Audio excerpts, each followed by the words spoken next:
აუ რა ხდება მაკა ბორბალის გამოცნა მომიწია წარმოიდგინეთ გასკდა საბურავი და აი მე თვითონ ცვლიდი მოდი რა ბარე პეტრიჩკას ესდება გადავიყოთ ეხა როგორ რა დღეში ვარ თემატურია და მაგიტო ეხა მაკა რანაირად აი მომიწია აი ესე მოიცა კაცო მაგ არ დარეკე არ სა მეცედა როგორ არა დავრეკე ერთ კომპანიაში მითხრეს 1 საათში მოვალთო 1 საათში კიდე 1 საათი როგორ დავაგვიანებდი მეორეში საერთოდ ყურმილს არიღებდნენ და მიყავს მანქანა ხო რა ვიცი შენგან ვიცი რომ არის იქ ვრეკავდი ზუსტად და არავინ არ მოსულა 1 საათი დაგველოდეთო და 1 საათი ისედაც ვაგვიანებდი და მე თვითონ გამოვცვალე ნახე რა დღეში სახეზეც მაგ როგორ არა მაქვს რაღაც სერვისები ხო არის ხოლმე აი სერვისი არა მაქვს ეთყობა უნდა ვიყიდო ბუდიში ხალხო დავიბან ხელებს და მზად ვიქნები ყველაფერი დამავიწყდა რაც უნდა მეთქვა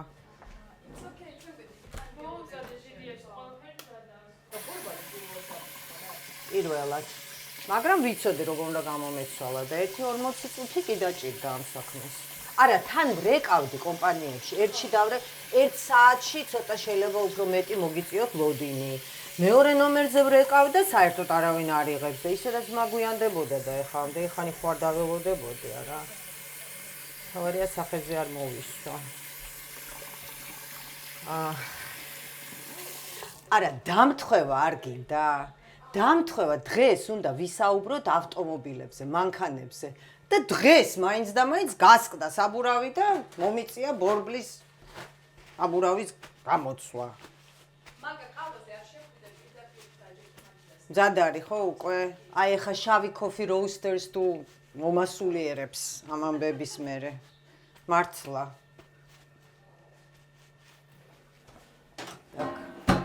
წავედით კიდევ ერთხელ ბოდიში მაგრამ რა ვქნათ და მოვემზადო так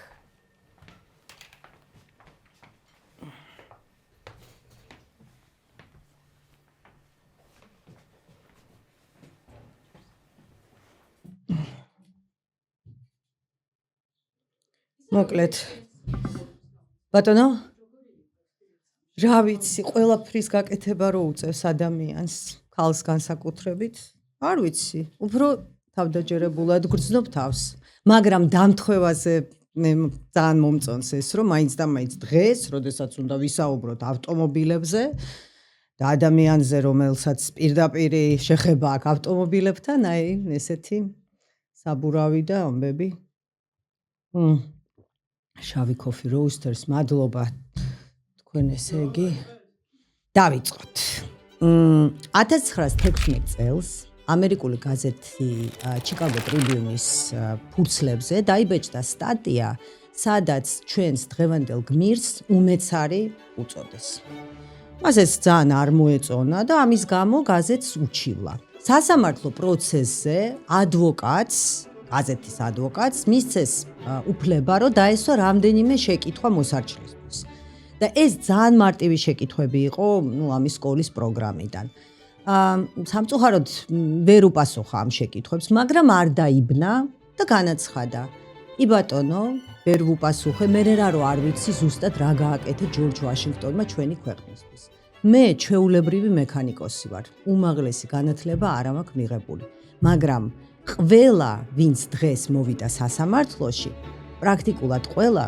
მოვიდა მანქანით იმ მანქანით რომელსაც მე ვქმნი მაშ ასე დღეს ვისაუბრებთ ადამიანზე რომელმაც ავტომობილი პრაქტიკულად ყველასთვის ხელმისაწვდომი გახადა ჰენრი ფორდი მეგობრებო სულ ერთ წუთში დავიწყებ მოყოლას და მოგიყვებით საინტერესო ადამიანის საინტერესო ისტორიას მაგრამ იქამდე გთხოვთ გამოგვყევით YouTube-ზე, სხვა სოციალურ ქსელებზე, ყველას ვინც შემოგვიერთდა Patreon-ზე, ძალიან დიდი მადლობა, რომ ხარც გვიჭერთ. ასევე დიდი მადლობა, დიდი ტრადიციული მადლობა შავი coffee roasters, ძალიან მომხნევებთ, ნამდვილად დღეს განსაკუთრებით დამჭირდა თქვენი დახმარება და გამხნევება. ასევე დიდი მადლობა იურიდიულ კომპანია GT Consulting-ს. ამ ეპიზოდის აღწერაში არის ბმული, შეგიძლიათ შეხვიდეთ და დანიშნოთ უფასო კონსულტაცია GT Consulting-ის იურისტებთან. და კიდევ ერთი მე მინდა აი ცალკე მადლობა გადავუხადო ერთ-ერთ ჩვენს მსმენელს იზის რომელიც თურმე სულ გვისმენს და აი ამას წინათ მაღაზიაში შემხვდა და რა ვიცი გადამიხადა მე და 64-ს მადლობა იმისთვის რასაც ვაკეთებთ იზი დიდი მადლობა და დიდი მადლობა ყველას ვინც ელოდება პირადი საქმის ეპიზოდებს დიდი მადლობა თქვენ მადლობა ყველას ვინც გვიწერს კომენტარს დავიწყოთ მადლობები დასრულდა არა მადლობები არასდროს არ სრულდება მაგრამ მოდი დავიწყოთ მოყოლა ჩვენს დღევანდელ გმირზე ჰენრი ფორდზე ჰენრი ფორდი დაიბადა 1863 წლის 30 ივლისს დაიბადა ამერიკის შტატში მიჩიგანში პატარა ქალაქში რომელსაც ქვია დირნბორნი მისი მშობლები იყვნენ ემიგრანტების შთამომავლები მამამისი უილიამი იყო ირლანდიელი ემიგრანტების შთამომავალი, დედა კი ბელგიელი ემიგრანტების. სხვათა შორის, მე ხომ მიყვარს ხოლმე რაღაც ეპიზოდს რომ ვამზადებ და უფრო ღრმად რო შედიხარ, აბა ირლანდიელები, აი ბევრი ირლანდიელი ან ირლანდიელების შთამომავლები ცხოვრობენ ამერიკაში, ვიცით. როგორც მინიმუმ ფილმებიდან ვიცით, ხო, ამის შესახებ, რომ ძალიან დიდი კომიუნიტია, დიდი დიასპორა ირლანდიელების ამერიკაში და დავინტერესდი აი ირლანდიელები მაინც და მაინც როგორ მოხვდნენ ამერიკაში, იმიტომ რომ ყველა დიასპორას თავისი ისტორია აქვს, ხო, როგორ მოხვდნენ. უკაცრავად, რაც შეეხება ირლანდიელებს, ეს უკავშირდება საკმაოდ მძიმე ტრაგიკულ ამბავს. საქმე ის არის, რომ მე-19 საუკუნის 40-იან წლებში ირლანდიაში დაიწყო კარტოფილის ჭირი. და ამან გამოიწვია საშინელი შიმშილი ირლანდიაში. 10,000-10,000 ადამიანები კვდებოდნენ შიმშილისგან, მთელი რეგიონები, მთელი სოფლები საშინელ დღეში ჩავარდა ეს ხალხი და სხვათა შორის, ესეც უნდა ითქვას, დიდი ბრიტანეთი არანაირად არ ეხმარებოდა ირლანდიას და დავის ირლანდიელ ძმებს და ექსპორტზეც კი გაქონდათ კვების პროდუქტები, მაშინ, როდესაც ადამიანები შიმშილისგან კვდებოდნენ ირლანდიაში. აი ჩვენი დღევანდელი გმირის ბაბუა ჯონ ფორდი აღმოჩნდა ერთ-ერთი ის ირლანდიელი, რომელსაც აი ესე ძალიან გაუჭირდა და მან გადაწყვიტა, რომ დატოვოს ირლანდია და გაემგზავროს ამერიკაში ოჯახთან ერთად, ანუ მეუღლესთან და ერთადერთ შვილთან უილიამთან ერთად. ეს მოგზაურობაც არ იყო მარტივი მისთვის, ისევე როგორც ძალიან ბევრისთვის, ძალიან ბევრი აი ამ ტრანსატლანტიკურ მოგზაურობაში უბრალოდ გემზე კვდებოდნენ, მაგრამ უილიამი, ჯონი და უილიამი და მთელი ეს ოჯახი აღმოჩნდნენ ამერიკაში, აღმოჩნდნენ მიჩიგანში, სადაც დასახლდნენ. აი ეს არის მათი ოჯახის, ესე ვთქვათ, ისტორია და როგორ მოხვდნენ ჰენრი ფორდის ოჯახის წევრები, ბაბუა და მამა, როგორ მოხვდნენ ამერიკაში. ჰენრი იყო უილიამის და მარიას პირმშო. პირველი საყვარელი ვაჟი, მის მერე ოჯახში დაიბადება კიდე 3 ბიჭი და 2 გოგო. თავიდან მთელი ოჯახი მამა მუშაობდა ფერმაში, დედა კი აჩენდა და ზრდიდა ბავშვებს, იყო ძალიან კეთილი ქალი და საერთოდ ძალიან უყვარდა როგორც მეუღლეს, ისევე ბავშვებს. როდესაც ჰენრი გახდა 12 წლის, აი აქ როგორც თვლიან მისი ბიოგრაფები. მის ბიოგრაფიაში მოხდა ორი საინტერესო ეპიზოდი. ერთი იყო ის, რომ 12 წლის დაბადების დღეზე მამამ აჩუქა ჰენრის საათი. ბიჭმა ეს საათი დაშალა, მამა გაგიჯდა თავიდან რა შვებიო, მაგრამ მერე ააწყო და ისე ააწყო, რომ საათი ჩვეულებრივად მუშაობდა. მეორე ეპიზოდი, რომელიც დაახლოებით იმ დროს მოხდა, ну აი თინეიჯერობის პერიოდში ჰენრი ფორდის, როდესაც მან დირნბორნის ქუჩაში დაინახა ორთქლმობილი, ანუ ეტლი, რომელიც ორთქლზე მუშაობდა და მიდიოდა, მაშინ ამ ორთქლმობილებს აწარმოებდა კომპანია Nichols and Shepherd და გაოგნდა პატარა ბიჭი, ძალიან დიდი შთაბეჭდილება ამან მოახდინა და რატო ვამბობ, რატო მოვიყვანე ეს ორი ეპიზოდი, იმიტომ რომ ჰენრი ფორდის ბიოგრაფები თვლიან, რომ აი ზუსტად მაშინ მას ჩაესახა ეს სიყვარული მექანიზმებისადმი და ავტომობილებისადმი.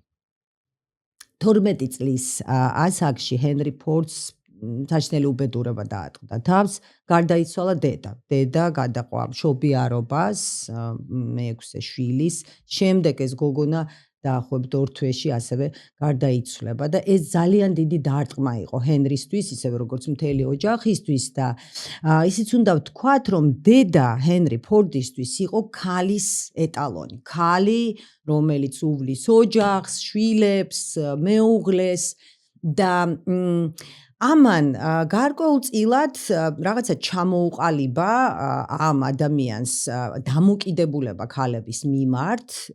ერთის მხრივ მომავალში ჰენრი ფორდი იქნება არაჩვეულებრივი მეოჯახე, მაგრამ მეორეს მხრივ იგი თვლიდა, რომ ქალის მთავარი დანიშნულება არის ოჯახი, ბავშვების გაზრდა, ოჯახური კერის, ესე იგი, მოვლა.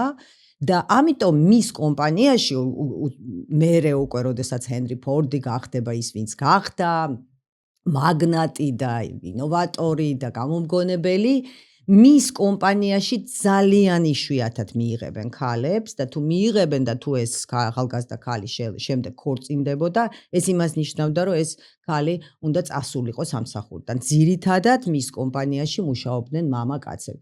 აი ესეთი კონსერვატული დღევანდელ დღეს ძალიან უცნაური მენტალიტეტი ჰქონდა ამ კაცს და არა მარტო ამ საკითხში ამაზეც ვისაუბრებთ, მაგრამ ესეა. 16 წლის რომ გახდა, მან გადაწყვიტა რომ დატოვოს ქალაქი, თავისი დირბორნი და გაემგზავროს დეტროიტში. ეხლა რაც შეეხება მის განათლებას, რითაც დავიწყეთ ჩვენ. ჰენრი ფორდი დადიოდა ადგილობრივ ეკლესიურ სკოლაში. ეკლესიასთან არსებულ სკოლაში, საეკლესიო სკოლაში უკაცრავად. და იქ განათლება შემოიფარგლებოდა 3-4 კლასით. ამის მერე ჰენრი ფორდს არ უსწავლია. ანუ საშუალო სკოლაც კი არ დაუმთავრებია, არაფერს ვამბობ უმაღლეს განათლებაზე. აი გახდა 16 წლის, ჩათვალა რომ არის უკვე საკმაოდ დამოუკიდებელი, თან მაშინ ნამდვილად თვლიდნენ რომ 16 წლის ასაკში უკვე ახალგაზრდა დამოუკიდებელი კაცი ხარ. გაიქცა სახლიდან, წავიდა დეტროიტში და გადაწყვიტა რომ იქ რაღაცა სამსახური სამუშაო იპოვოს. თან აი ეს მისი სიყვარული მექანიზმებისადმი არცად არ წასულა, იმიტომ რომ იმ პირველი საათის მერე კიდე ვიღაცებს ეხმარებოდა, აი საათი თუ გაუფუჭდებოდა ვიღაცას, იცოდნენ ჰენრისთან მიდიოდნენ და ჯერ ბავშვი იყო, ძალიან ახალგაზრდა. და ჩათვალა რომ დეტროიტში რაღაცა სამსახურს იშოვიდა, ესე ვთქვათ, მაგრამ არ გამოვიდა. იქ არც ვერც სამსახური ვერ ნახა, ვერსად ვერ მოეწყო და პრინციპში ცოტა ხანში მოუწია ისევ დირბორნში დაბრუნება. და დაბრუნება მამასთან, რომელიც ფიქრობდა, რომ მისი პირველი ვაჟი, რასაკვირველია, მასთან ერთად და შემდეგაც გააგრძელებს ამ საქმეს, ფერმაში იმუშავებს. თუმცა ჰენრის სხვა გეგმები ჰქონდა, მაგრამ თავიდან, ეხლა სხვა რა გზა ჰქონდა, ამიტომ მამას ეხმარებოდა ფერმაში. თან უკვე 17-18 წლის ასაკში გაიცნო ადგილობრივი გოგონა, ახალგაზრდა კლარა ბრაიანტი, რომელიც ასევე მიგრანტების ოჯახიდან იყო. ახალგაზრდებს მოეწონათ ერთმანეთი. კლარა რითი მოიხიბლა, ჰენრი ძალიან კარგად ცეკვავდა, ჩემი მეგობარი. თურმე და ამან თან არ სვავდა, ისეთი წესიერი ბიჭი იყო, ესეც გახდება მისთვის ცხოვრების წესის სერიოზული ნაწილი. არ დალიო, არ მოწიო, ოჯახს მიხედე, აი ამ მენტალიტეტზე ვსაუბრობთ, ოჯახური ფასეულობები. და კლარას მოეწოდა, მოკლედ ახალგაზრდები დაქორწინდნენ და თან კლარას ოჯახი ახლა შეიძლება თავიდან არ დათანხმებულიყო ამ ქორწინებაზე, ჰენრის რო არ ქონოდა პატარა მიწის ნაკვეთი, რომელიც მამამ აჩუქა, უთხრა რომ 40 აკრი, ისა რომ აი ეს შენი იყოსო, შენ დაამუშავე და ესე დაიწყეს ცხოვრება ჰენრიმ და კლარამ. აქვე ვიტყვი რომ ჰენრის და კლარას გაუჩნდებათ ერთი ვაჟი, ედსელი, რაც ასევე უცნაურია, რატომ მხოლოდ ერთი, იმიტომ რომ იმ პერიოდში აბსოლუტურად ჩვეულებრივი ამბავი იყო, ბევრი შვილის სკოლა, ხო, ბევრი შვილები ყავდათ, მაგრამ აი ამ წყვილს მხოლოდ ერთი შვილი ყავდა, ედსელი. ესე ცხოვრობენ, ფერმაში მუშაობს, მაგრამ მექანიზმები, აი მთელი მისი გონება, გული, სული, ყველაფერი არის ამით დაკავებული და გადაწყვიტა ახლა მთლად ავტომობილებზე ჯერ არ ფიქრობს, თუმცა სადღაც ალბათ ააგეს იდეა, რომ რაღაც ახალი ავტომობილი შექმნას, რასაც იზამს. მაგრამ გადაწყვიტა, რომ შეუმსუბუქოს მამას, ფერმერს მუშაობა და თვითონაც შეიმსუბუქოს საქმე.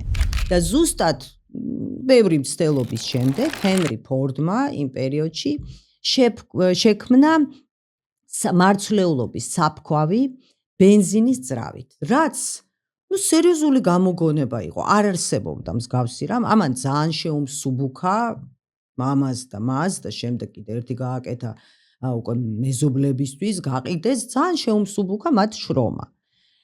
იმდენად გაითქვა სახელი ჰენრი ფორდმა ამ თავისი გამოგონებით, რომ ამის შესახებ გაიგო იმ პერიოდში უკვე ძალიან ცნობილმა გამომგონებელმა თომას ედისონმა.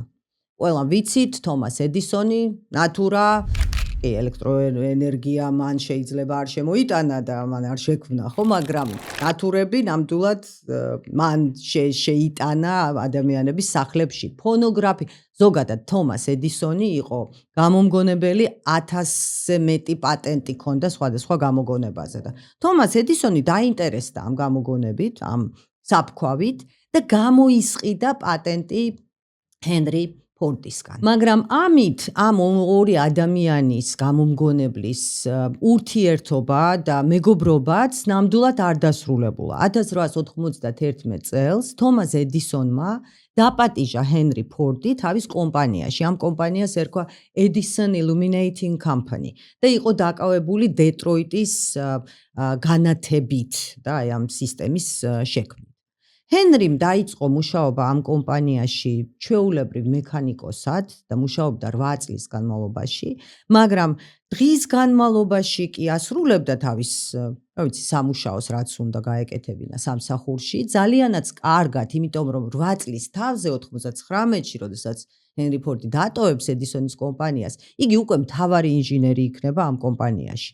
მაგრამ საღამოობით, როდესაც ამთავრებდა სამსახურს, ისევ და ისევ მუშაობდა მექანიზმებზე და აი თავში ქონდა ავტომობილი. უნდა ესე იგი ძალიან უნდოდა რომ საკუთარი ავტომობილი შეექმნა.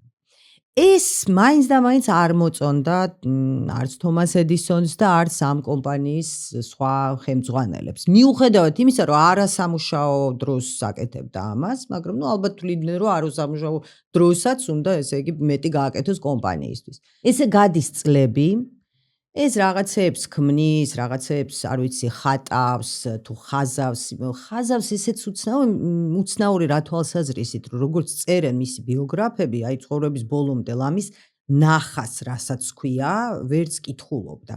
აი ესე თვითნასწავლი მექანიკოსი, გენიოსი მე ვიტყოდი და ზოგადად ბევრი რამ რევოლუციური ამბები მოახდინა მთელს ინდუსტრიაში. მოკლედ 1896 წელს ბევრი მცდელობის მერე ჰენრი ფორდმა შექმნა თავისი პირველი, მოდი დავარქვათ ავტომობილი. კი ბატონო. ეს იყო და რა იყო ეს? თვითონ ფორდმა მას კვადრიციკლი დაარქვა. ეს იყო ჩვეულებრივი რკინის ფიცარი, რომელიც იდგა 4 ბორბალზე, აი დიდი ბორბლები ველოსიპედის ადრე რო იყო, მაგრამ მთავარი, ესე იგი, ინოვაცია იყო ის, რომ აი ამ ეკიპაჟს, ამ ეტლს ჰქონდა ბენზინის ძრავი. დადიოდა. იყო 2 ცილინდრიანი, 4 ცხენის ძალით, 2 სიჩქარე, 16 კმ/სთ და 32 კმ/სთ, უკან ვერ დადიოდა. ხო, ამიტომ ეს უკან ვერა. უჭირდა.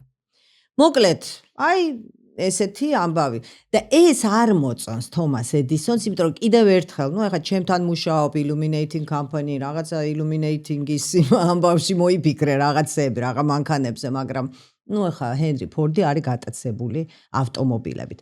აქვე ვიტყვი რაღაცა ეს ვინმეს რო არ ეგონოს, რომ ჰენრი ფორდი არის ზოგადად ავტომობილების შემქმნელი. არა, მეგობრებო, ნამდვილად არა. მსოფლიოში პირველი შიდა წვის ძრავით აღჭურვილი ავტომობილი შექმნა გერმანელმა ინჟინერმა, რომელსაც ერქვა კარლ ბენცი.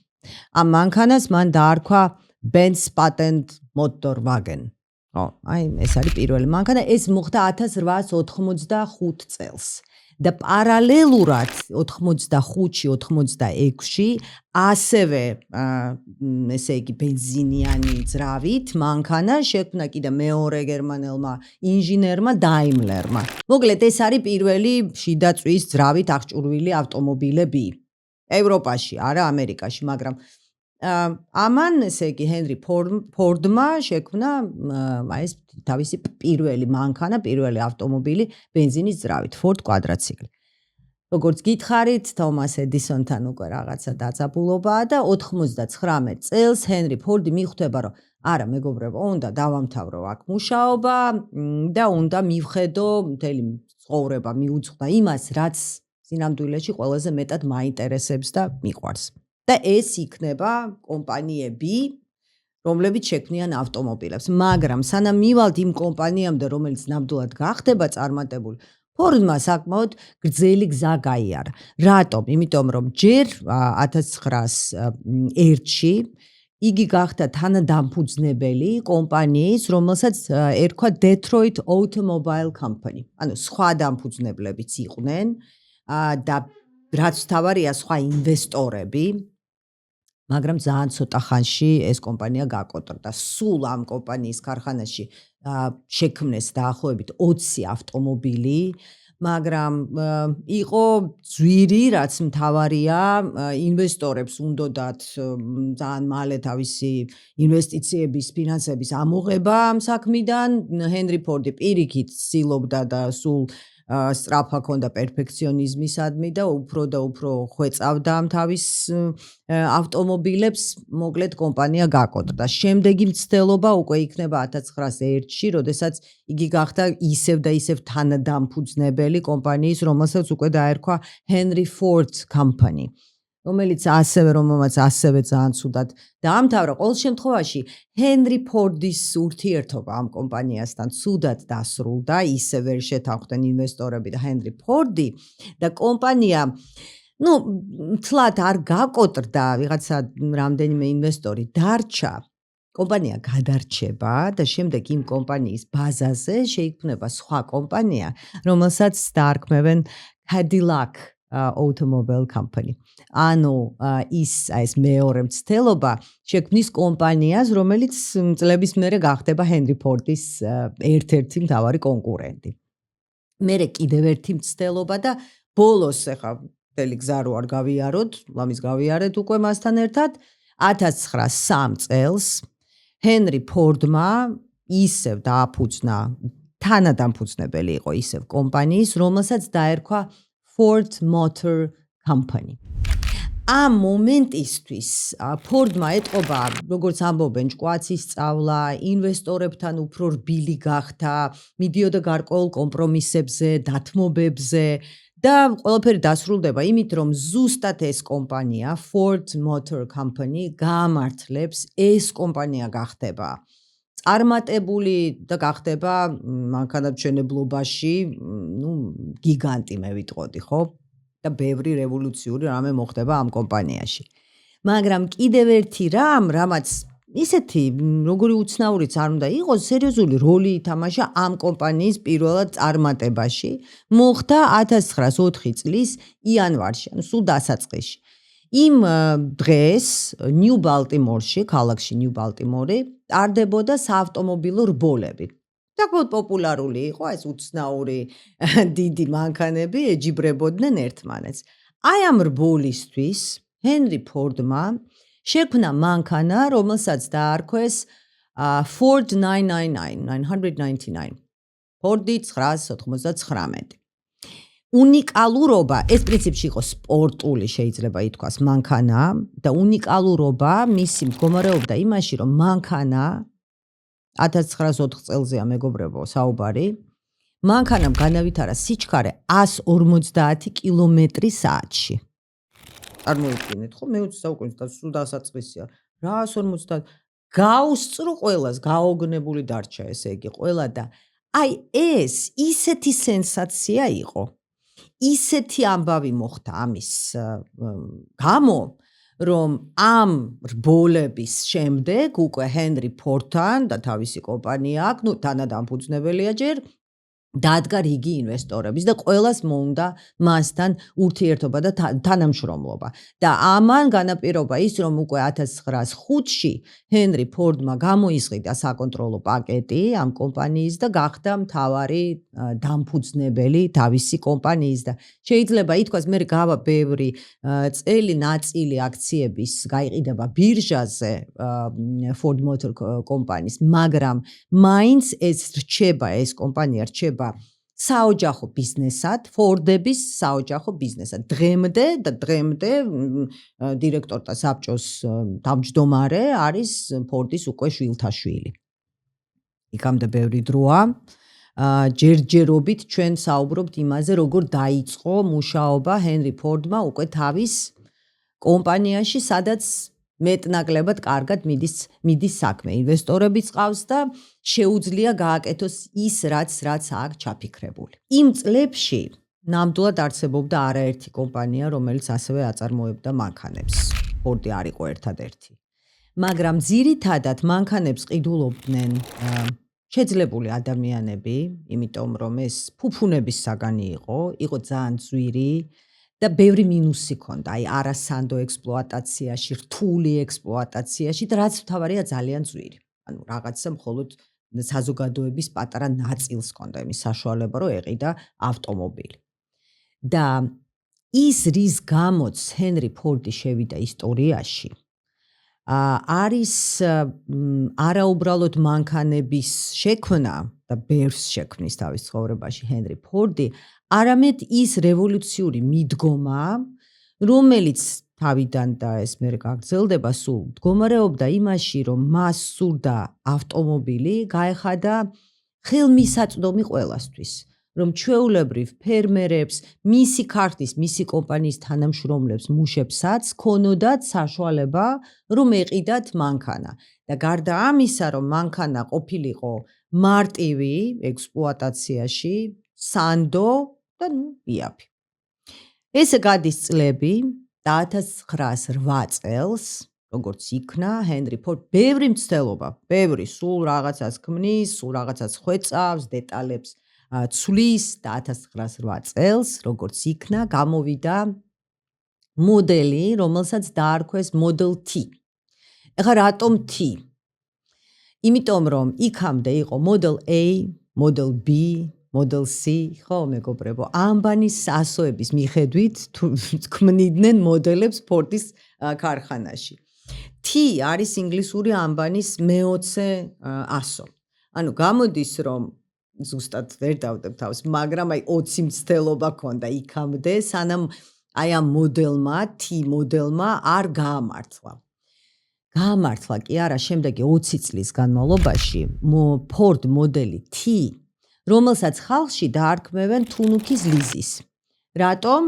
თუნუქის იყო, რატომ? იმიტომ რომ ლიზი იყო ძალიან პოპულარული სახელი ცხენების.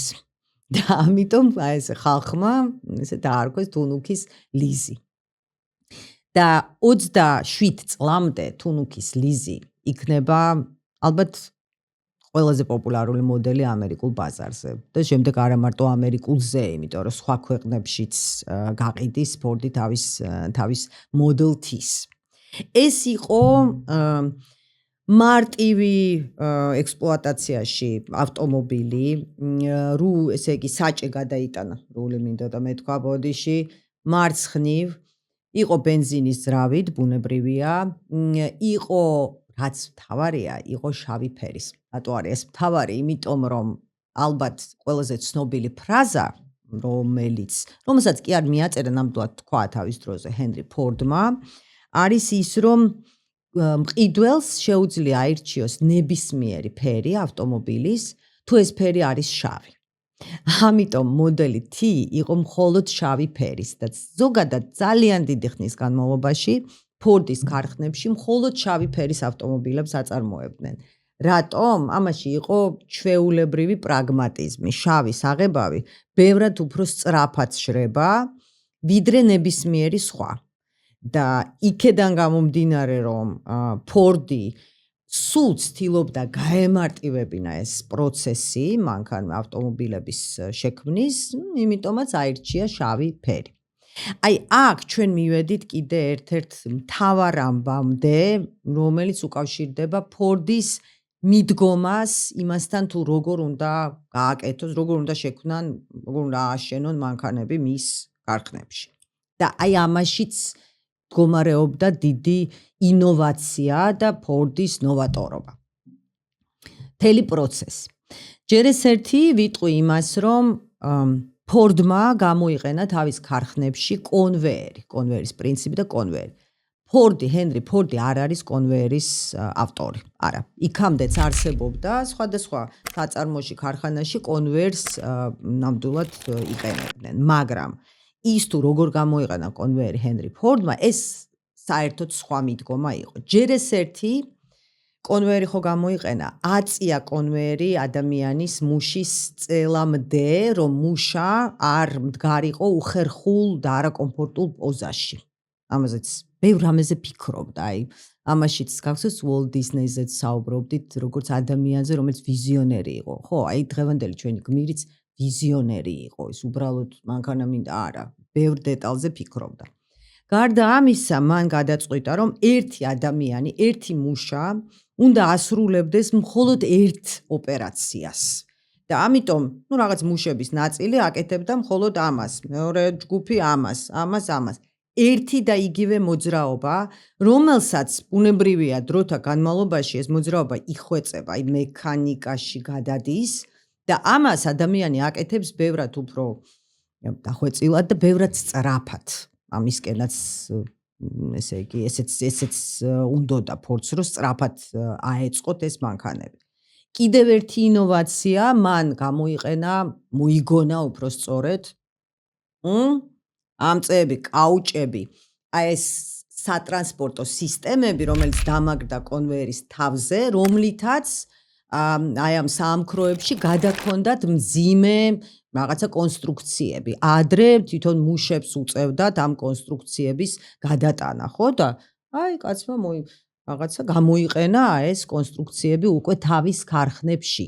აი ამ პრინციპს, როდესაც ყველაფერი იყო კონვეერზე კეთდებოდა და ადამიანები ერთი და იგივე ოპერაციას ასრულებდნენ, ამ პრინციპს დაერქვა ფორდიზმი და შემდეგ ძალიან ბევრ ინდუსტრიაში, არა მარტო მანქანათმშენებლობაში, არამედ სხვა სფეროებშიც, ეს პრინციპი გამოიყენეს, ამან დიდი გავლენა მოახდინა ზოგადად აი ამ ინდუსტრიულ პროცესზე. შევისვენოთ ერთი წუთი, გაგახსენებთ, რომ ჩვენი ტრადიციული მხარდამჭერია შავი Coffee Roasters, დიდი მადლობა მათ.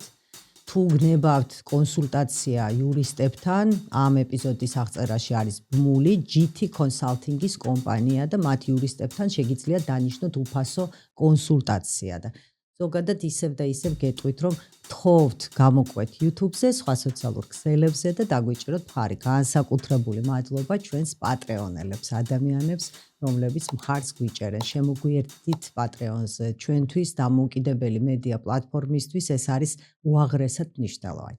დიდი მადლობა და გავაგრძელოთ. კიდევ ერთი ინოვაცია, რომელიც შემოიტანა Ford-მა, იყო ის, რომ მთელი აი ამ პროცესის გასაკონტროლებლად, მანქანის აწყობის პროცესის გასაკონტროლებლად, მან შემოიტანა წარმოების სრული ციკლი. ქვანახშირის მოპოვებით დაწყებული და მადნის მოპოვებით დაწყებული და ავტომობილის აწყობით დამთავრებული.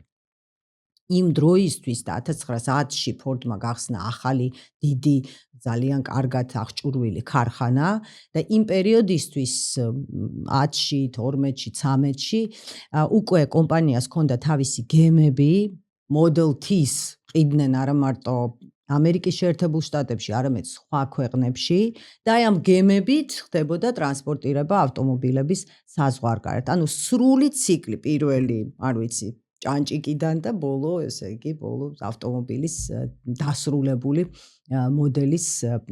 მოდელი დამთავრებული. ეს იყო ის რევოლუციური მიდგომა, რის გამოც ჰენრი ფორდი შევიდა ისტორიაში. ეს ფორდიზმი, კონვეერი, რაღაცა ახალი კონსტრუქციების გამოყენება, კიდევ ერთი ძალიან მნიშვნელოვანი ითვლება, რომ პირველი, ვინც შემოიღო 8 საათიანი სამუშაო დღე იყო ზუსტად ჰენრი ფორდი და მუშები მუშაობდნენ 3 ცვლაში, 3 ცვლა. მე შემიძლია დავეთანხმო იმათ, ვინც იტყვის, რომ ერთი და იგივე ოპერაციის შესრულებას ჭირდება, ენერგია არ არის მარტივი ადამიანისთვის, მაგრამ ამან შეცვალა მთელი პროცესი, ფორდიზმი, კონვეიერი, აუჭები, მთელი კონსტრუქციები და მთლიანი ციკლის გაკონტროლება ფორდის ქარხნებში. აი ეს იყო ის მიდგომა, ის რევოლუციური მიდგომა, რომლის ავტორიც იყო ჰენრი ფორდი. კიდევ ერთი რაღაცა გარკვეული პერიოდიდან ჰენრი ფორდმა დაიწყო შეიტანა სერიოზული ცვლილება შრომის ანაზღაურებაში და თავის მუშებს უხდიდა $5 1 საათში, რაც თითქმის ორჯერ აღემატებოდა იმას, რასაც უხდიდნენ მისი კონკურენტები თავის კომპანიებში და თავის, ესე იგი, ქარხნებში მუშებს. ამიტომ ძალიან ბევრ ადამიანს ნამდვილად უნდოდა ფორდის კომპანიაში მუშაობა. ფორდი ზრუნავდა თავის თანამშრომლებზე, იქ იყო შვებულების ანაზღაურებაც, ააშენა მთელი პატარა დასახლება, სადაც ესე იგი იყო საავადმყოფოც იყო, სკოლაც, ყველანაირად ზრუნავდა იმ ადამიანებზე, ვინც მუშაობდა მასთან და კიდევ მნიშვნელოვანი არის ზოგადად მისი მიდგომა, როდესაც ამბობდა, ძალიან მომწონს მე ფორდის ეს ციტატა, ეს ფრაზა, როდესაც ამბობდა, რომ ჩემთვის სულ ერთია ვინ მოდის ჩემთან სამუშაოდ. მოვიდა ეს ადამიანი სინგ-სინგის ციხიდან თუ ჰარვარდიდან, ჩემთვის არანაირი მნიშვნელობა ამას არ აქვს. ჩვენ სამსახურში ვიყვანთ ადამიანს და არა მის ისტორიას. როგორი კარგი მიდგომაა. ნამდვილად. ამიტომაც არის ცნობილია ფაქტები, როდესაც ფორდის ქარხნებში მუშაობდნენ მაფიოზური დაჯგუფებების ყოფილი წევრები, ხანდახან თუ მათ იჭერდნენ, არ ვიცი თუ პარალელურად აგრძელებდნენ თავის კრიმინალურ რაღაცა საქმიანობას, ფორდი ზრუნავდა მათ ოჯახებზე, ხო, არტოვებდა ესე. ორი კიდე ფაქტი მინდა მოვიყვანო, მე რომ ამზადებდი ამ ეპიზოდს, ხო, გამეცინა ამაზე. ერთხელ ფორდმა მიიღო წერილი ადამიანისგან, რომელიც იყო მანქანების ქურდი. და ეს ადამიანი ამ წერილში აღთოვანებით წერდა ფორდის მანქანაზე, Model T-ზე. არაჩვეულებრივი მანქანა არისო, სწრაფი არისო, თუმცა დაახლოებით 65 კმ/საათს ამვითარებდა ეს ავტომობილი. არაჩვეულებრივი არისო, მოკლედო, ამის მერეო მხოლოდ ფორდის მანქანებს მოვიპარებო მეო. და კიდევ ერთი როდესაც ესეთი ფაქტი, როდესაც ფორდს ასევე მიწერეს წერილმა ძალიან ცნობილმა იმ პერიოდში განგსტერებმა ბონი და კლაიდმა, ჩვენ მათზე გიყვებოდით ეპიზოდში ცნობილ ქურდებზე, ეს ცნობილი წყვილი ბონი და კლაიდ, ასევე დიდ მადლობას უხდიდნენ ფორდს იმის გამო, რომ მან შექმნა ესეთი არაჩვეულებრივი მანქანა, ეს ესეთი ცოტა საზაცილო ეპიზოდებიც იყო. რაც შეეხება ფასს, თავიდან ეს მოდელი T ღირდა $825. არ იყო იაფი. ანუ ის რაც ფორდს ჰქონდა ჩაფიქრებული, თავიდან ეს ვერ განახორციელა, არ გამოდიოდა. დიდი თანხა იყო, როგორი უცნაური არ უნდა იყოს, მაგრამ მე-20 საუკუნის დასაწყისისთვის ნამდვილად დიდი თანხა იყო $825. შედარებისთვის გეტყვით, რომ და ხელფასი, წლიური ხელფასი მუშის ფორდის ქარხანაში შეადგენდა $500. ამიტომ ხა ჩვეულებრივი მუშა ნამდვილად ვერ იყიდა ფორდის მანქანას, მაგრამ წარმოების განვითარებასთან, გაფართოებასთან ერთად და ჩვენ ხედავთ უკვე აშენებენ ახალ ქარხნებს, ფილიალებს ხსნიან მთელს ამერიკაში და ვითარდება Ford Motor Company და ამიტომ უკვე 1915-თვის, 16-ისთვის ეს მანქანა ღირდა $290. ანუ ის იდეა, რომ მანქანა ავტომობილი გახდეს მეტნაკლებად ხელმისაწვდომი ყველასთვის, პრინციპში შეიძლება ითქვას, რომ ფორდმა ნამდვილად განახორციელა. არ უნდა დაგვავიწყდეს ისიც, რომ მანქანად მშენებლობასთან ერთად ვითარდება ქალაქები. იმიტომ რომ მანქანამ უნდა იაროს კარგ გზაზე. ამიტომ და ეს პროცესი დაიწყო დეტროიტში და შემდეგ თანდათან გავრცელდა მთელს ქვეყანაში, შენდებოდა ახალი გზები, იქმნებოდა ინფრასტრუქტურა. ამან გამოიწვია აი პატარა ბიჭუნას აი ამ იდეამ რომ შეექმნა თავისი ავტომობილი, გამოიწვია უზარმაზარი ცვლილებები მთელს ქვეყანაში. კი ბატონო, ჰენრი ფორდი არ იყო ერთადერთი, ვინც რა ვიცი, უშვებდა მანქანებს თავის ქარხნებში, მაგრამ იყო მთავარი ნოვატორი, რევოლუციონერი ამ სფეროში.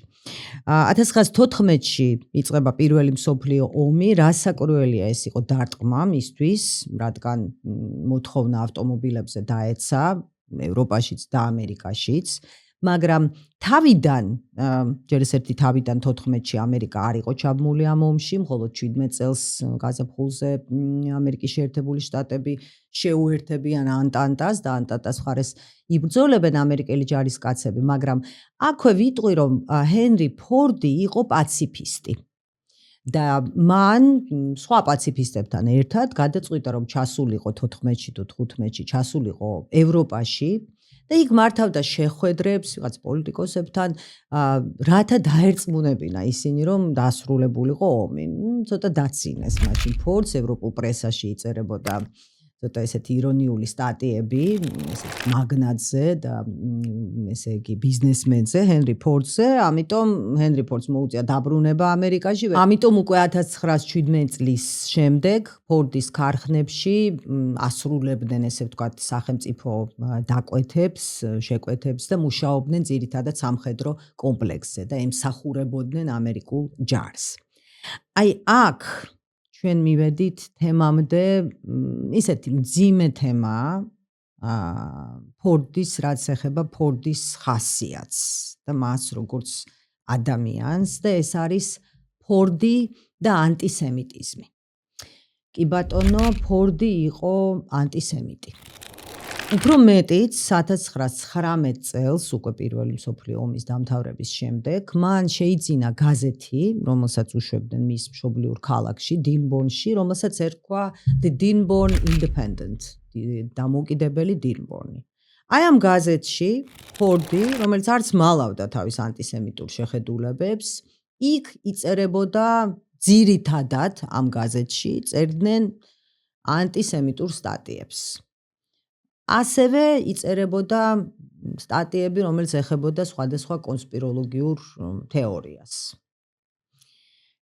იმდენად, ესე იგი, ეს თემა იყო აქტუალური ფორდისთვის, რომ გაზეთი არ იყო მაინც და მაინც პოპულარული და თავიდან საერთოდ პატარა გაზეთი იყო, მაგრამ შემდეგ გაიზარდა მისი ტირაჟი. მაგრამ ფორდი აიძულებდა თავისი კომპანიის თანამშრომლებს და აქ უკვე საუბარია არა მარტო დინბორნზე და დეტროიტზე, სადაც მუშაობდა, არამედ მთელს ამერიკის შეერთებულ შტატებზე, რომ ყველა თანამშრომელს ეს გაზეთი ეყიდა. აი ესეთ იძულების წესით. შემდეგ გავა დრო და ჰენრი ფორდი შეაგროვებს, აი მისი აზრით ყველაზე კარგ პუბლიკაციებს ამ გაზეთიდან და გამოუშვებს წიგნს, რომელსაც დაარქმევს საერთაშორისო ებრაელი. აი ანტისემიტური საშინელი რაღაცა წიგნია აი ამ პუბლიკაციების კრებული. ეს მისი პოზიცია ამერიკული საზოგადოების საკმაოდ დიდ ნაწილში, უკვე არაფერს ვამბობ, რომ ბევრი ებრაელი ცხოვრობდა ამერიკაში და ცხოვრობს, ძალიან დიდ უკმაყოფილებას იწვევდა.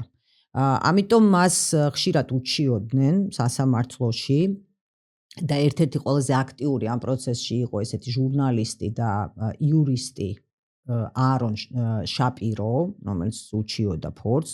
ფორდი აგებდა ამ სასამართლო პროცესებს, ვერ უმტკიცებდა, რომ მართალია და ამიტომ 1927 წელს მოუწია გაზეთის დახურვაც და სხვათა შორის ბოდიშის მოხდაც. მან 27 წელს გამოაქვეყნა წერილი, ღია წერილი, სადაც მოიხადა ბოდიში და პრაქტიკულად უარს ამბობს ამ თავის შეხედულებებზე, მაგრამ იქამდე იგივე 27 წელს იყო დიდი კამპანია ფორდის წინააღმდეგ, ამ კამპანიას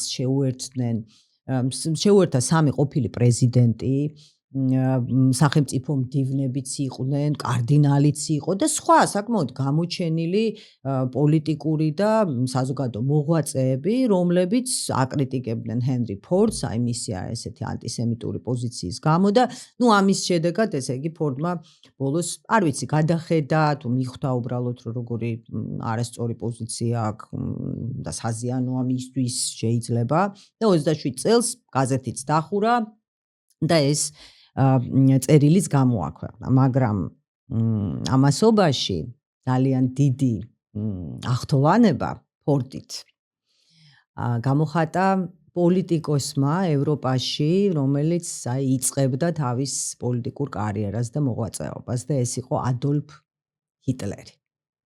კი, სამწუხაროდ ეს ესეა. ცნობილია ფაქტი, როდესაც 1931 წელს ჰიტლერი აძლევდა ინტერვიუს ერთ-ერთ ამერიკელ ჟურნალისტს და ამ ჟურნალისტმა ადოლფ ჰიტლერის კაბინეტში შენიშნა ჰენრი ფორდის პორტრეტი. პორტრეტიც კი ეკიდა და კიდევ ერთი ფაქტი არის ის, რომ ჰიტლერის მთავარ ნაწარმოებში, Mein Kampfში, ჩემი ბრძოლა, ერთადერთი ამერიკელია ნახსენებით და ნახსენებია ახთოვანებით და ეს ისევ და ისევ არის ჰენრი ფორდი. ხო, აი ბნელი მხარე. როგორ ხდება ხოლმე ხო, რომ ჩვენ გმირებზე, როდესაც ვსაუბრობთ და განსაკუთრებით არაპოლიტიკოსებზე, ხო? აი Walt Disney-ზეც საუბრობდით, აი ხა ჰენრი ფორდი. ხო, აი ბნელი მხარეც არის. ადამიანები არიან ვართ, ამიტომ ხო. სამწუხაროა ძალიან, მაგრამ ესეა. 20-იანი წლები ეს არის ფორდის კომპანიის და მისი ქარხნების კომპანიის ზრდის განვითარების პერიოდი. 29 წლამდე, როდესაც ამერიკაში დაიწყება დიდი დეპრესია, ეკონომიკური, რა ვიცი, ბუმი და ჰენრი ფორდის კომპანიაც იზრდება, როგორც გითხარით, კიდევ უფრო მეტი ფილიალი გაიხსნა, ახალი ქარხნები. იმ პერიოდში 20-იან წლებში ჰენრი ფორდის კომპანია იკავებდა ამერიკული საავტომობილო ბაზრის საკონტროლებდა 60%-ს, წარმოიდგინეთ.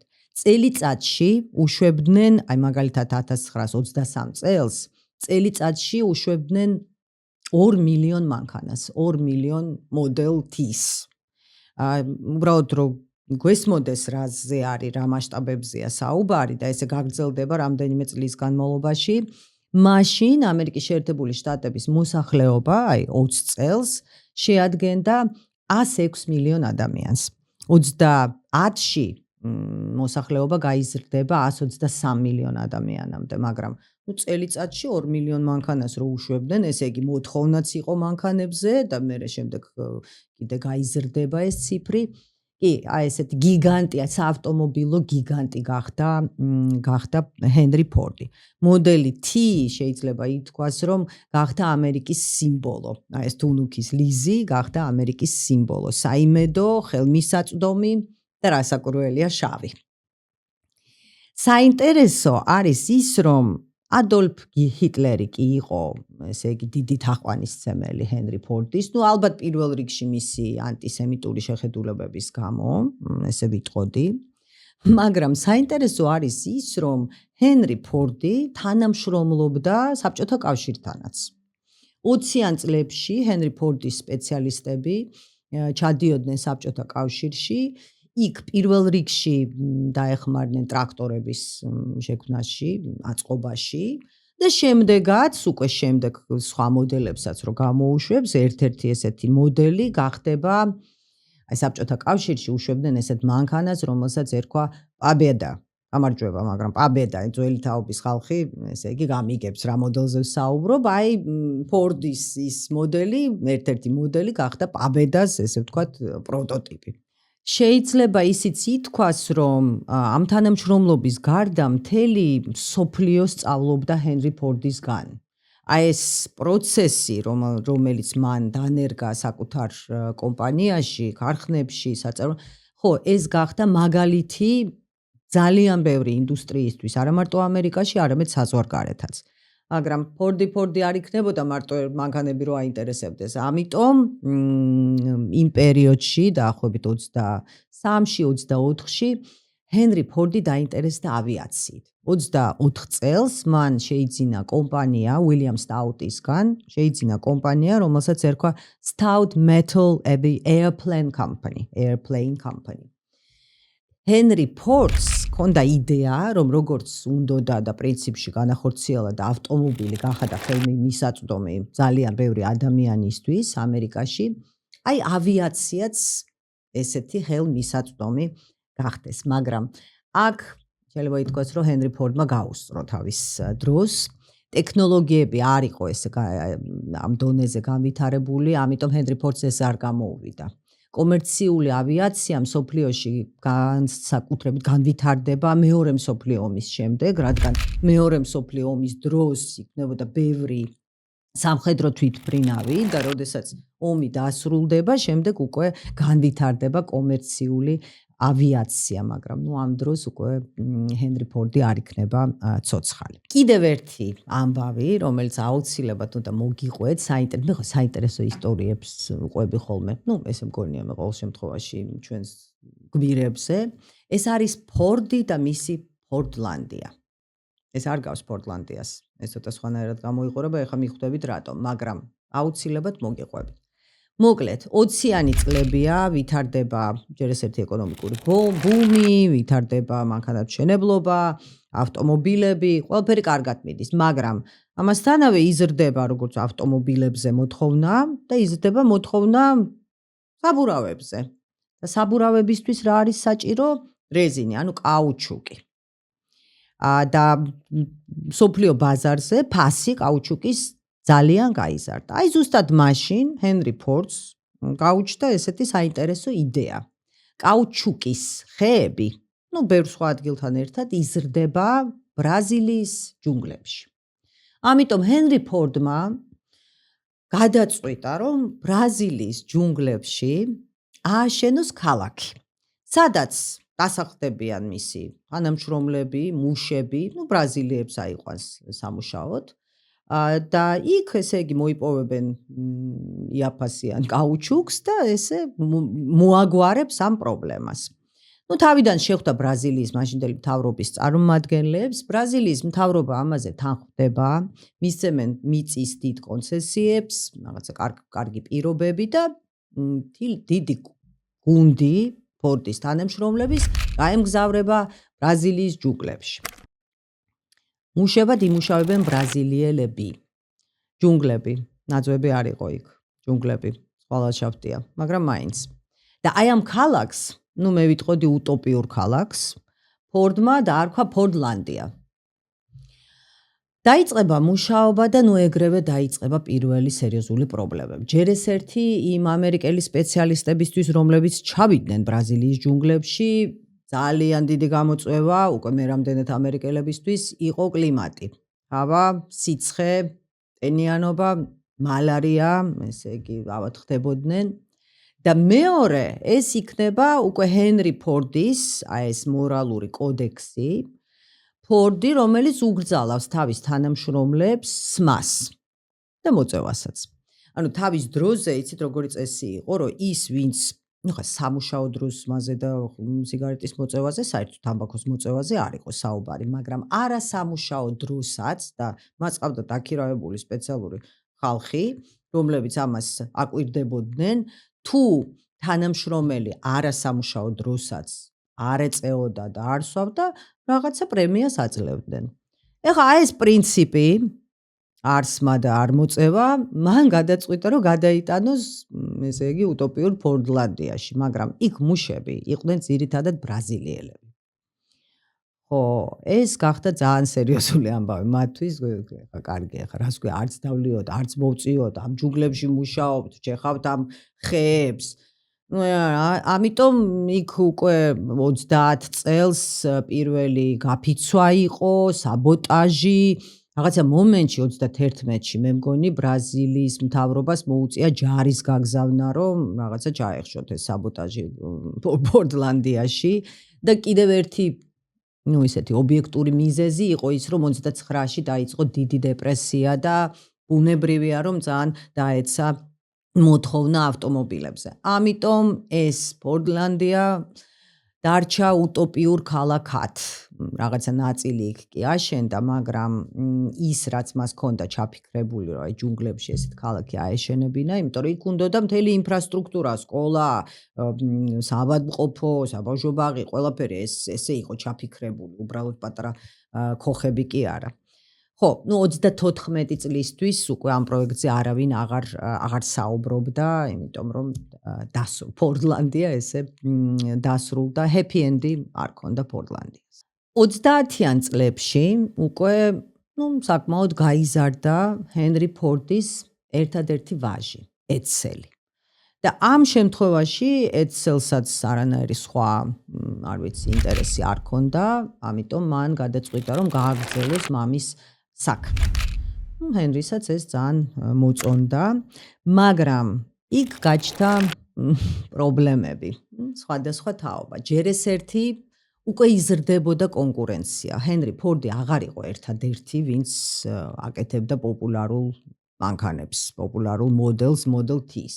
და ედსელი, როგორც ახალგაზრდა თაობის წარმომადგენელი, ეუბნებოდა მამას, რომ კომპანია უნდა განვითარდეს ეს ყველაფერი, რაც მოხდა იმ დროისთვის, კი ბატონო, ნოვატორული, რევოლუციური იყო, მაგრამ უნდა განვითარდეს. ჯერ ეს ერთი, რამდენი შეიძლება ამ ერთი შავი მანქანის გამოშვება. უნდა გამოუშვათ სხვა მოდელები, სხვა ფერები, იმიტომ რომ ფორდის კონკურენტები, იგივე კრაისლერი, General Motors-ი უკვე არსებობენ ეს კომპანიები, ხო, უშვებენ სხვადასხვა მოდელს, სხვადასხვა ფერს და ამის გამო ედსელს და ჰენრის ჰქონდათ ნამდვილად კონფლიქტი, მაგრამ ედსელმა მაინც გაიმარჯვა, ახალმა თაობამ გაიმარჯვა. უკვე 1927 წელს, როგორც გითხარით, რატო შეწყდა Model T-ს გამოშვება, იმიტომ რომ გამოუშვეს Model A. ოღონდ არა ის Model A, რომელიც თავის დროზე გააკეთეს და არ გამოუვიდათ, არამედ უფრო დახვეწილი მოდელი, Model A. აი ზუსტად ეს Model A გახდება საბჭოთა აბედის პროტოტიპი. შემდეგ გამოუშვებენ 32-ში, გამოუშვეს Model B, Model 18 ცილინდრიანი ძრავით, გამოუშვებენ სპორტულ მანქანასაც, რომელიც იქნება ძვირადღირებული და აქ სერიოზული დაპირისპირება ექნება ედსელს და ჰენრი ფორდს, იმიტომ რომ ჰენრი ფორდის ამას ამბობდა, რომ მე მთელი ცხოვრება მიუძღვენ იმას, რომ მანქანა იყოს იაფი, ხელმისაწვდომი და შენ მაბრუნებ ისევ იმაში, რომ იყოს მანქანა ძვირადღირებული და ეს პირიქით ეუბნებოდა, რომ ჩვენ ხელმისაწვდომს მეტნაკლებად ისედაც უშვებთო, მაგრამ სპორტული მანქანაც უნდა გამოუშვათ. მაშინ გამოუშვეს ეგრეთ წოდებული ლინკოლნი ზეფირი. აი ესეთი სპორტული ძალიან ძვირადღირებული მანქანა იყო. მაგრამ ედსელი მაინც აი ამ კონფლიქტში ედსელი იმარჯვებს. ეხლა რაც შეეხება 30-იანი წლების ბოლო უკვე იწყება მეორე მსოფლიო ომი და აი აქაც ძალიან საინტერესოა. ხო გახსოვთ ადოლფ ჰიტლერს რო ეკიდა ჰენრი ფორდის პორტრეტი. კი ბატონო, იმდენად აფასებდა ნაცისტების მეთაური ამერიკელ მაგნატს, რომ ჰენრი ფორდი 38 წელს, ჯერ ომის დაწყებამდე, ბოდიშს ვიხდი, დააჯილდოვეს ნაცისტური გერმანიის მთავარი ჯილდოთი უცხოელებისთვის. ეს იყო დიდი ჯვარი ნაცისტური გერმანიის. მეორეს მხრივ, კიდევ ერთხელ, ფორდი თანამშრომლობდა საბჭოთა კავშირთან და ეხმარებოდა, მისი სპეციალისტები ეხმარებოდნენ საავტომობილო ინდუსტრიის განვითარებას საბჭოთა კავშირში. 1940 წელს ისევ ჰენრი ფორდი არ ივიწყებს თავის პაციფისტურ იდეებს და მაშინ შეიქმნა ესეთი კომიტეტი, რომელსაც დაარქვეს America First Committee. ანუ ევროპაში უკვე დაწყებულია მეორე მსოფლიო ომი. ამ კომიტეტში ჰენრი ფორდმა დაიკავა ძალიან საპატიო ადგილი და მასთან ერთად ამ კომიტეტში კიდევ ერთი საპატიო წევრი იყო ვინმე ჩარლზ ლინდბერგი. ჩვენ მასზე ვისაუბრეთ, მას მიუძღვნა Walt Disney-მ თავისი ერთ-ერთი მულტფილმი პირველი და ამ შემთხვევაში ლინდბერგი პილოტი, რომელმაც პირველმა მოახდინა ტრანსატლანტიკური გადაფრენა ამერიკიდან ევროპაში, ასევე შედიოდა ამ კომიტეტში. ეხლა რა პაციფისტური, ესე იგი დღის წესრიგი ჰქონდათ, თვლიდნენ რომ პაციფისტური და მე ვიტყოდი იზოლაციონისტური, ანუ თვლიდნენ რომ ამერიკა არ უნდა ჩაერიოს, არ უნდა ჩაებას ამ ომში. ევროპაში ომობენ, ჩვენ ეს არ გვეხება, სხვა კონტინენტია, ჩვენ რატო უნდა, ესე იგი, ჩავებათ ამ ომში. მაგრამ 1941 წლის 7 დეკემბერს მოხდა პერლ ჰარბორი, როდესაც იაპონელებმა მიიტანეს იერიში ჰავაის კუნძულებზე განთავსებულ ამერიკულ ბაზაზე, სამხედრო ბაზაზე, დაიღუპა ათასობით ამერიკელი ჯარისკაცი და ამის მერე უკვე ამერიკაც ჩაება მეორე მსოფლიო ომში. და ამიტომ კომიტეტი დაიშალა და რასაკვირველია, აქ უკვე რა დროს პაციფიზმი და იზოლაციონიზმია, პატრიოტიზმზე იყო საუბარი და ამიტომ ფორდის ქარხნებში ისევ და ისევ როგორც პირველი მსოფლიო ომის დროს აწარმოებენ, ასრულებენ სახელმწიფო დაკვეთებს, მუშაობენ სამხედრო სფეროზე ამ კომპლექსზე, სამხედრო კომპლექსზე, იქ აწარმოებენ სპეციალურ ჯიპებს, თავიდან სხვა შორის სამხედრო თვითმფრინავებსაც და შემდეგ უკვე ტანკებსაც, ანუ მთლიანად მთელი ჯერ ერთი მანქანებზეც კი აგრძელებდნენ, მაგრამ აღარ იყო ესეთი მოთხოვნა და მთლიანად სახელმწიფო დაკვეთებზე მუშაობდა ფორდის ქარხნები. მაგრამ აქ უნდა ვთქვათ, რომ ფორდი უკვე ძალიან ხანში შესული ადამიანია და 42 წელს მოხდა საშინელი ტრაგედია მის ცხოვრებაში. 42 წლის დასაწყისში მის ერთადერთ ვაჟს, ედსელს, ექიმებმა უთხრეს, რომ აქვს კიბო, სიმსივნე. გაუკეთეს ოპერაცია, თავიდან კარგად იყო, მაგრამ ერთ წელიწადში ედსელ ფორდი გარდაიცვალა. ერთადერთი ვაჟი, ერთადერთი მემკვიდრე ამ უკვე მილიარდერის, მაგნატის, გიგანტის გარდაიცვალა. ამ დროს ამ ამბავმა საბოლოოდ მოტეხა ჰენრი ფორდი და უკვე როდესაც დამთავრდა მეორე მსოფლიო ომი 45 წელს მან მთლიანად გადასცა თავისი კომპანია, თავის შვილიშვილს, ედსელის ვაჟს, ჰენრი ფორდ უმცროს, ჰენრი ფორდს მეორეს, რომელსაც ასევე ყავდა ძმა ბენსი ერქვა სხვათა შორის. და შემდეგ უკვე ჰენრი და ბენსი ჩაიბარებენ საქმეებს. თავიდან 50-იან წლებში ცოტა რთული პერიოდი ჰქონდათ, მაგრამ ზუსტად მაშინ და ბევრი ფიქრობდა, რომ შეიძლება კომპანია გაკოტრებულიყო, მაგრამ აი ამ ადამიანებმა, ჰენრი ფორდის შთამომავლებმა კომპანია გადაარჩინეს და აი ზუსტად მაშინ იყო ეს მომენტი, როდესაც ნაწილი კომპანიის აქციების გაიყიდა ბირჟაზე, თუმცა ფორდების ოჯახმა შეინარჩუნა კონტროლი კომპანიაზე, საკონტროლო პაკეტი, როგორც ჰქონდათ, ისევე დღემდე აქვს ოჯახს, ფორდების ოჯახს. ჰენრი ფორდი გარდაიცვალა 1947 წლის 7 ივლისს, 83 წლის ასაკში, თავის მშობლიურ დირბონში. 1000-ობით ადამიანი მოვიდა მის პანაშვიდზე. 1000-ობით ადამიანს უნდოდა მადლიერების გამოხატვა, აი ამ წინააღმდეგობრივი, კიდევ ერთი წინააღმდეგობრივი ადამიანისთვის, მაგრამ ბევრისთვის ის იყო ადამიანი, რომელმაც უზარმაზარი როლი ითამაშა არა მარტო ქვეყნის და რა ვიცი, ინდუსტრიის გავითარებაში, არამედ მათ ცხოვრებაში ბევრი მადლიერი ადამიანი იმყოფებოდა იმ დღეებში დილბონში. როდესაც ფორდი გარდაიცვალა, მისი ოჯახის უძრავი და მოძრავი ქონება შეადგენდა 188 მილიარდ დოლარს. და დღემდე მას ხელმძღვანელობენ ფორდის შთამომავლები. დღეს ეს არის ბოლო, რასაც ვიტყვი, ჰენრი ფორდზე და ამ კომპანიაზე. დღეს ფორდის კომპანია, არ არის მაინც და მაინც კარგ დღეში. რატომ? ელექტრომობილების გაჩენასთან ერთად. მართალია კაპიტალიზაცია სადღაც და შარშან მე მგონი შეადგენდა 185 მილიარდ დოლარს, მაგრამ მაინც კომპანიას აქვს ძალიან სერიოზული პრობლემები აი ამ კონკურენციის გამო ელექტრომობილებთან. ნახოთ, გადარჩება თუ არა ჰენრი ფორდის თავარი, ესე იგი, ქმნილება, რაც მან შექმნა. ეს იყო ჩვენი ეპიზოდი ჰენრი ფორდზე. კიდევ ერთ ვიზიონერზე, კიდევ ერთ ადამიანზე, რომელმაც გამომგონებელზე, ნოვატორზე, რევოლუციონერზე თავის სფეროში, ადამიანზე, რომელმაც ძალიან სერიოზული ცვლილებები შეიტანა მანქანად მშენებლობაში და აიხთინა თავისი ოცნება იმ ბიჭუნასი, რომელმაც 12 წლის ასაკში ჯერ დაშალა, მერე კი ააწყო საათი, რომელიც მამამ აჩუქა. დიდი მადლობა, რომ გვიყურებთ, გვისმენთ, გთხოვთ. არ გამორთოთ. ან უბრალოდ გაიხსენეთ, რომ ძალიან მნიშვნელოვანია ჩვენთვის, რომ თქვენ გამოყვეთ როგორც YouTube-ზე, ასევე სხვა სოციალურ ქსელებზე. მადლობა შავი Coffee Roasters, მადლობა GT Consulting-ს, ამ ეპიზოდის აღწერაში არის ბმული, დაჯავშნეთ თუ ჭირდებათ უფასო კონსულტაცია GT Consulting-ის იურისტებთან. განსაკუთრებული მადლობა პატრეონელებს.